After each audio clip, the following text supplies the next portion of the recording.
మిత్రమా, ఒకరి అదృష్టం చూసి ఈర్ష్య చెందకో, ఒకరి దురదృష్టం చూసి సంతోషించుకో. ఎందుకంటే అందరి జీవితాల్లో ఈ రెండు తొంగు చూస్తుంటాయి. మన గత జన్మలో చేసుకున్న పుణ్యమో పాపముల ఫలితం వల్ల ముందు వెనక అవుతుంటాయి. అంత మాత్రాన గంతులు వేయడం, దిగాల పడ్డం మంచిది కాదు మిత్రమా. ఒక్క విషయాన్ని గుర్తుంచుకో మిత్రమా, శ్రమ ఓర్పును, ఓర్పు పరీక్షను, పరీక్ష నిరీక్షణను, నిరీక్షణ సహనాన్ని, సహనం మన వ్యక్తిత్వాన్ని పరీక్షిస్తుంది. ఓర్పు, నిరీక్షణ, సహనం మరెన్నో మనల్ని ఒక ఉన్నత విజయానికి, మనల్ని సంసిద్ధం చేయడానికి, అన్నిటికీ సహించి ఓడ్చుకుని నిలబడిన వారి విజయాన్ని చేరుకోగలుగుతారు మిత్రమా. ఒక వ్యక్తి తనకు తాను ఇచ్చుకునే అత్యున్నత పురస్కారం ఆత్మగౌరవం. గుర్తించుకో మిత్రమా, అడవికి మృగరాజైన సింహం చిక్కిపోయి ఉంటే వీధిని పోయే బక్క కుక్క కూడా బాధ పెడుతుంది. అందుకే తగిన బలం లేని చోట పౌరుషాన్ని ఎప్పుడు కూడా ప్రదర్శించకూడదు. వంకరగా మెలితిరిగి ఉన్న వెదురుకర్రను కాల్చి వంకరలు తీసి సరిచేయవచ్చు. కష్టపడి కొండల్ని పిండిగా చేయవచ్చు. కానీ రాతి గుండె కలవాణ్ణి మనసును మృదువుగా మార్చడం చాలా కష్టం మిత్రమా.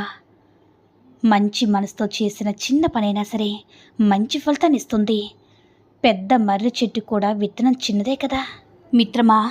నలుగురిని అదిరిస్తున్నాను, బెదిరిస్తున్నాను, నేను చాలా గొప్పవాణ్ణి అని ఎన్నడూ కూడా విర్రవీగకు మిత్రమా. చివరకు నలుగురు మోస్తే కానీ నీ ఆఖరి ప్రయాణం సాగదనే సంగతి గుర్తించుకో. ఈ ప్రపంచంలో చెడ్డవాణ్ణి కనిపెట్టడం చాలా కష్టమైపోయింది మిత్రమా. ఎందుకంటే చెడ్డవాడు మంచివాడు కంటే మంచిగా నటిస్తున్నాడు కాబట్టి.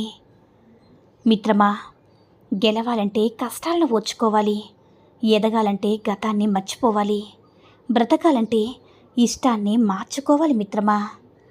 పైకి మంచిగా నటిస్తూ మనసులో చెడుగా ఆలోచించే మనిషి గురించి ఇతరులకు తెలియకపోవచ్చు, కానీ దేవుడికి తెలియకుండా పోతుందా? స్నానం, మౌనం, ధ్యానం. స్నానం అలసిన దేహాన్ని శుభ్రపరిచి హాయినిస్తుంది. మౌనం నీలో కోపాగ్నిని చల్లార్చి నిన్ను మనిషిని చేస్తుంది. ధ్యానం నీ అంతరాత్మను శుద్ధి చేసి దైవ మార్గం చూపిస్తుంది మిత్రమా. కాలు పట్టించుకునేంత పంతం రాధకు లేకపోయినా కాళ్ళు పట్టుకుని బ్రతిమలాడుకునేంత గొప్ప ప్రేమ కన్నయ్యకు ఉంది మిత్రమా. అందుకే ఆ యొక్క బంధం లోకానికి ఆదర్శమైంది. ఒక్క విషయాన్ని గుర్తుంచుకో మిత్రమా, నీ జీవితంలో నిన్ను అనేక సమస్యలు నిన్ను చుట్టుముట్టవచ్చు. వాటి గురించి ఆలోచిస్తూ కూర్చుంటే నీ యొక్క బ్రతుకు మరింత భారమవుతుంది మిత్రమా. సమస్యలను రెండుగా విభజించు. వాటిలో నువ్వు పరిష్కరించలేని సమస్యలు పక్కకు తోసే. నువ్వు పరిష్కరించగలిగే సమస్యల మీద మాత్రమే దృష్టి పెట్టు. వాటిని సాధ్యమైనంత త్వరలో పరిష్కరించుకో. పరిష్కారం తన చేతులు లేని సమస్యల గురించి ఆలోచిస్తూ ఉంటే జీవితంలో ఓటమి తప్ప మరింకేమీ కూడా ఉండదు మిత్రమా. అందరూ కూడా ఒకేలా ఉండరు. ఎవరికి వారు ప్రత్యేక మిత్రమా. రంగులో, రూపులో తేడా ఉన్నట్లే భిన్నమైన మనస్తత్వాలు కలిగి ఉంటాయి. నొక్కితే పేలిపోయే తుపాకీ గుండులా ఉంటారు ఒకరు, నిదానంగా ఉంటారు మరొకరు. ఒకరు ప్రతి విషయంలో ఏదో ఒక వంక పెడుతూనే ఉంటారు. ఒకరు అంటి ముట్టినట్లు ఉంటారు. ఒకరు శాంతంగా ఉంటారు. ఒకరు మనకెందుకులే అన్నట్లుగా ఉంటారు. మరొకరు దేనికి తొనకరు, బెనక్కురు, నిండు కుండలా ఉంటారు. ఈ స్వభావాలు బయట మనుషులకే కాదు మిత్రమా, మన కుటుంబంలో ఉన్నవారికి కూడా ఉంటాయి. అందుకే చాలా జాగ్రత్తగా ఉండాలి మిత్రమా. ఇంట్లో నుంచి బయటికి వెళ్ళేటప్పుడు మెదడును తీసుకువెళ్ళండి. ఎందుకంటే లోకం అడుగడుగునా పరీక్ష పెట్టాలని చూస్తుంది. బయట నుంచి ఇంట్లోకి వెళ్ళేటప్పుడు హృదయాన్ని తీసుకువెళ్ళండి. ఎందుకంటే మీ కుటుంబం కోసం మీ ప్రేమను పంచాలని ఎదురు చూస్తుంది. కనిపించిన ఏదో ఒక దివ్యశక్తి ఈ ప్రపంచాన్ని శాసిస్తుంది మిత్రమా. ఆ శక్తిని దైవశక్తి అంటాము. అలాగే కనిపించిన ఏదో ఒక శక్తి ఆ మనిషి జీవితాన్ని నడిపిస్తుంది. దానిని మనసు అంటారు. మనసు ఎక్కడుందో, ఎలా ఉంటుందో ఎవ్వరికీ తెలియదు. మన శరీరంలో రక్తం ప్రవహించినంతకాలం మనసు ఆజ్ఞలు జారీ చేస్తూనే ఉంటుంది. మనం ఊపిరి తీసుకున్నంతకాలం ఆ మనసు మనల్ని ఆడిస్తూనే ఉంటుంది మిత్రమా. జీవితాన్ని ఎలా మొదలుపెట్టావనే దానికంటే ఎలా ముగించావనేదే ముఖ్యం. మనిషి పుట్టినప్పుడు ప్రేమగా ఎత్తుకోవడానికి ఎంతోమంది ఉన్నా, మనిషి పోయినప్పుడు మనస్ఫూర్తిగా కన్నీళ్లు కారుస్తూ ఎత్తే నలుగురు మనుషులు సంపాదించుకున్నవాడే నిజమైన జీవితం మిత్రమా. మిమ్మల్ని ఎవరిని ఇష్టపడితే వారిని ఎప్పుడు కూడా అశ్రద్ధ చేయకండి. అలా చేస్తున్నంతకాలం మీతో ఉన్న వజ్రాన్ని పక్కన పెట్టి రంగురాలను వెతికే పనిలో ఉన్నారని అర్థం మిత్రమా. ఎవరైనా ఎప్పుడైనా నిన్ను వద్దు అనుకుంటే లేదా వద్దని వారు అనుకున్నట్టయితే నిన్ను చూచాయిగా తెలిసినా తిరిగి వారిని కలిసి వారిని ఒప్పించడానికి ఎన్నడూ కూడా ప్రయత్నించకు మిత్రమా. కలిసావా నీకు మిగిలేది అవమానమే. వీళ్ళు మాత్రమే మంచివాళ్ళు, మిగిలిన వాళ్ళు అవకాశవాదులని ఎప్పుడు కూడా ట్యాగ్ వేసేయకండి మిత్రమా.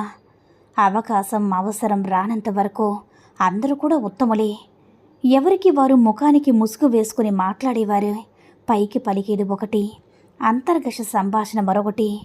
ఉన్నది ఉన్నట్లు మాట్లాడితే చెంతకు ఒక్కరు కూడా ఉండరు మిత్రమా. సో అవసరాలప్పుడే మనం గుర్తుకు వస్తున్నామని అనుకోకండి. ప్రస్తుత పరిస్థితుల్లో అవసరాలే మనుషుల మధ్య ఉన్న దూరాన్ని కలిపే దారంలాగా కనిపిస్తున్నాయని సర్దుకుపోండి. ఎందుకంటే ఈ ఉరుకుల పరుగుల ఈ బిజీ లైఫ్లో ఎవ్వరిని కూడా నిందించడానికి లేదు. పైకి కనిపించేదంతా మంచి కాదు మిత్రమా. నీకు కనిపించిన ప్రపంచం కూడా ఉంది. నువ్వు నమ్మినంత వరకు అందరూ నటిస్తూ ఉంటారు. ఒక్కసారి ఎదురు తిరిగి నిజాలు మాట్లాడి చూడు, అసలు రంగు బయటపడతారు. నీతో అవసరం ఉన్నంత వరకు నీకు అనుకూలంగా మాట్లాడతారు. అవసరమైపోయాక చులకనగా చూస్తారు. పాము కూరల్లో విషముంటే కొందరి మనుషులకు మాత్రం ఒళ్ళంతా విషమే మిత్రమా. కాస్త జాగ్రత్త. బంధం నిలవాలంటే నమ్మకాన్ని నిలుపుకోవాలి. కుటుంబ సభ్యులు, స్నేహితులు, కొలీగ్స్ ఎవరైనా కానీ మనల్ని నమ్మితేనే రహస్యాలు చెప్తారు. మనల్ని నమ్మి ఏదైనా చెప్తే లైట్ తీసుకొని మరొకరితో చెప్పకూడదు. ఆ నమ్మకాన్ని నిలబెట్టుకున్నప్పుడే వారితో మన బంధం కూడా నిలబడుతుంది మిత్రమా. ఏ బంధమైనా శాశ్వతంగా నిలబడేది విశ్వాసం మీదని అని దాన్ని కాపాడుకోవాలని గుర్తుపెట్టుకోవాలి మిత్రమా. మిత్రమా, తప్పు చేయాలనుకున్నాడది ఎప్పుడు ఎలా ఉంటుందో, ఎలా ప్రవర్తిస్తుందో ఈ వీడియోలో తెలుసుకుందాం. తప్పు చేయాలనుకున్న తెగించిన ఆడది ఎప్పుడు కూడా చూడ్డానికి చాలా గంభీరంగా ఉంటుంది. చాలా పొగరుగా ప్రవర్తిస్తూ ఎవ్వరిని లెక్క చేయదు. కొంతమంది స్త్రీలు మాత్రం పైకి మెత్తగా చాలా సైలెంట్గా ఉంటారు. కానీ తప్పు చేయాలనుకున్న ఆడది బయట వారికి కాదు, ఇంట్లో వారిని కూడా అస్సలు లెక్క చేయదు, భయపడదు కూడా. ఆమెను నిలదీస్తే ఎవరికైనా ఎంతమందికైనా ఎదురు తిరిగి సమాధానం చెప్పగలదు. ఇతరులు ఏమనుకుంటున్నారనేది అస్సలు కూడా ఆలోచించదు. ఎవరినైనా సరే లెక్క లేకుండా మాట్లాడుతుంది. ఎప్పుడూ తన గురించి ఆలోచిస్తూ ఎలా ఉండాలి, ఎలా బ్రతకాలని మాత్రమే చూస్తుంది మిత్రమా. డబ్బు, నగలపై విపరీతమైన వ్యామోహం కలిగి ఉంటుంది. భర్తను మోసం చేస్తూ, భర్తకు అన్ని అబద్ధాలు చెప్తూ, భర్త లేని సమయం కొరకే ఎప్పుడు కూడా ఎదురు చూస్తూ ఉంటుంది. భర్త వేసే ప్రతి అడుగును ప్రతి క్షణం కనిపెడుతూ ఉంటుంది. భర్తకు తనపై ఎప్పుడూ అనుమానం రాకుండా అతనిపై ప్రేమను నటిస్తూ ఉంటుంది మిత్రమా. కాదంటారా? ఈ సూక్తుల్లో ఏ సూక్తి నచ్చిందో కామెంట్ చేయండి.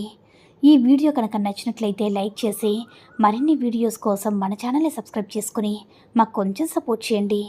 ధన్యవాదములు.